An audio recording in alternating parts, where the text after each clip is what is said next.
Ya udah jelas mau ketemu kamu, mau ketemu siapa lagi? Kamu tau nggak?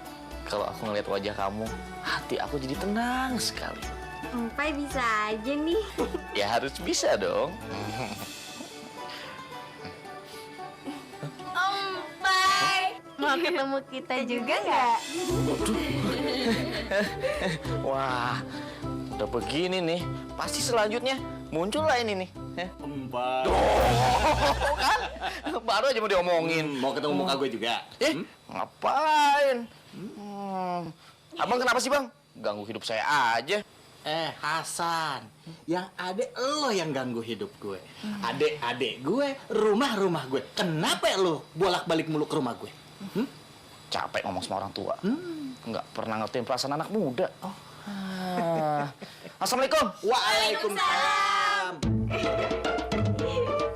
Tawa lagi. Masuk.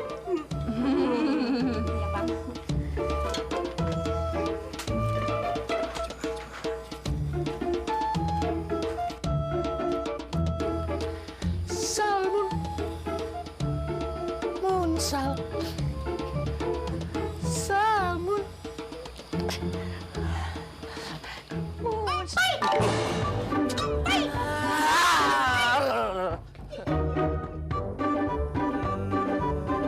Yang gue nongol aja lo kabur.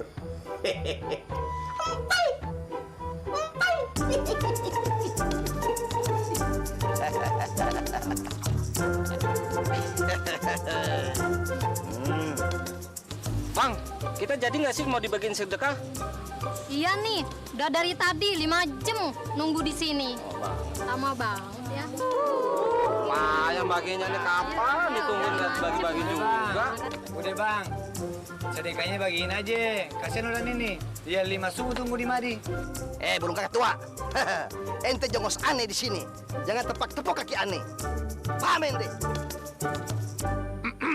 Assalamualaikum. Waalaikumsalam. Usman. Ente lihat sendiri kan? Aneh nggak sekedar niat 5 miliar.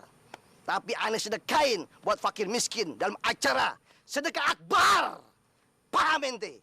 Paham aja dah. Bagus. Cepetan, ente bagi-bagiin.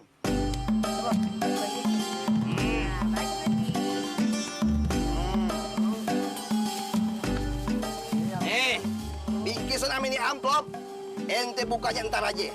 Kalau udah sampai rumah, paham? Bagus.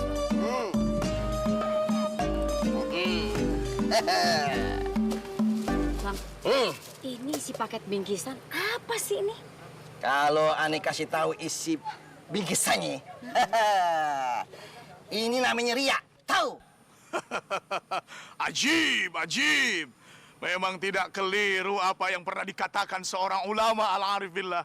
Wa ma yusamma qalbu qalban illa litaqallubihi. Dan tidaklah hati manusia dikatakan hati, melainkan hati itu punya karakter bolak-balik. Ingat Bang Baruk, inna akhwafa ma min ummati asyirkul asghar. Ini peringatan dari sabda Rasulullah sallallahu alaihi wasallam. Hal yang paling kutakutkan dari umatku adalah ketika umatku melakukan syirik kecil. San, Nek, lu mesti ikut ke rumah gue. Aduh. Wah, ngapain ke rumah nenek? Enggak ah. Hatut sama nenek. Tadi apa-apain lagi Hasannya. Ai, lu nggak mau tanggung jawab? Oh, tanggung jawab. Tanggung jawab apa, Nek? Emang masa pernah ngapa-ngapain sama nenek? Pakai minta tanggung jawab lagi.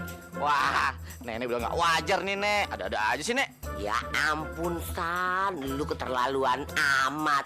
Nenek diapa-apain. Emang nenek cewek murahan? Lu denger apa kagak nih?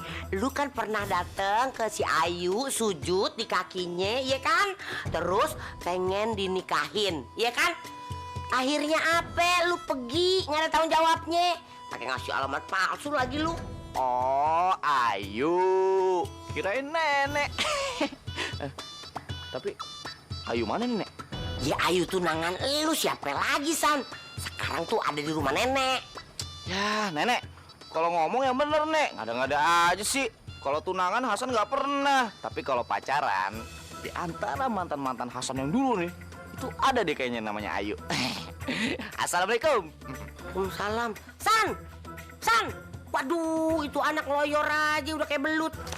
Nek, tolongin kita dong. Kita pengen foto bareng nih sama Ayu Ting Ting ya, Nek ya. Aduh, ibu-ibu, tibang foto bareng, tibang tanda tangan, itu mah soal kecil. Bener, Nek. Tapi ada syaratnya. Syaratnya, ibu-ibu semua kudu seret bawa si Hasan ke rumah gue, ya? Emang apa urusannya si Hasan sama Ayu Ting Ting, Nek?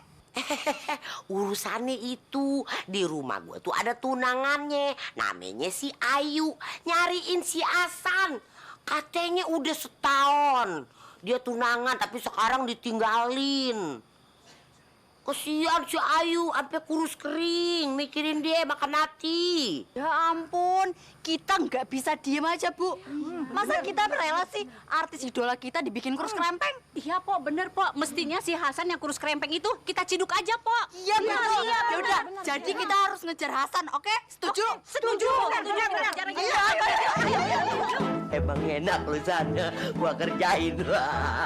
Diciduk sama ibu-ibu, waduh, kayak maling. Capek deh.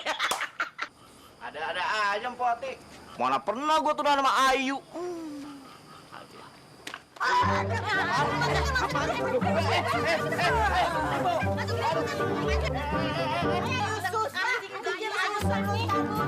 Syirik besar adalah ketika manusia menyekutukan Allah, dan dengan menyekutukan Allah tersebut manusia kehilangan akidahnya, murtadlah dia, keluarlah dia dari keislamannya. Yang kedua, syirik kecil, dia menyekutukan Allah tapi dia tidak kehilangan akidahnya, namun dia kehilangan pahala dari ibadah yang dia lakukan. Apakah kita tidak menyebut itu syirik? Ketika kita berbuat ibadah, kita mengatakan itu ikhlas, kita mengatakan itu karena Allah, tapi yang kita cari adalah pujian manusia. Sehingga sama saja kita mengatakan bahwa seakan-akan manusia bisa memberi pahala, seakan-akan manusia bisa memberi balasan, seperti kita membandingkan dengan Allah Subhanahu wa Ta'ala. Andai kata hari ini kita berbuat baik, andai kata hari ini kita berbagi dengan yang lain, lalu di akhirat kita dipertanyakan oleh Allah, apa yang telah kau lakukan di muka bumi? Lantang kita menjawab, aku telah berbagi, aku telah bersedekah. Lalu Allah bisa saja menjawab, kau bersedekah saat itu, tapi yang kau cari bukan ridhoku, yang kau cari bukan pahala dariku, yang kau cari bukan rahmat dariku, kau cari pujian dari manusia yang lain. Lalu, kalau yang merupakan patokan dari kehidupan dan ketaatan serta sedekahmu adalah manusia, mintalah pahala kepada manusia. Apa yang akan kita katakan saat itu? Sampean muslim, lakukan dengan cara seorang muslim yang sebenarnya. Buang jauh-jauh ria, karena ria adalah satu di antara syirkul asghar, syirik kecil yang mungkin tidak menggugurkan akidah kita. Walaupun ria tidak kemudian membuat seseorang kehilangan akidahnya, tapi ria itu sendiri yang kemudian akan menggugurkan pahalanya. Apalah bekal kita di akhirat kelak kalau ternyata di dunia kita sudah menghapus semua bekal kita. Seperti ria, ujub pun merupakan syirik kecil. Ujub membanggakan diri, seakan-akan semua yang terjadi di sekitar kita adalah hasil perjuangan kita. Sum'ah, pengen didengar orang lain. Ketika orang mendengar kita ingin dipuji. Tidakkah itu juga merupakan cara kita menyekutukan Allah Subhanahu wa Ta'ala? Sampai kapan kita akan seperti itu? Na'udzubillahi min dzalik.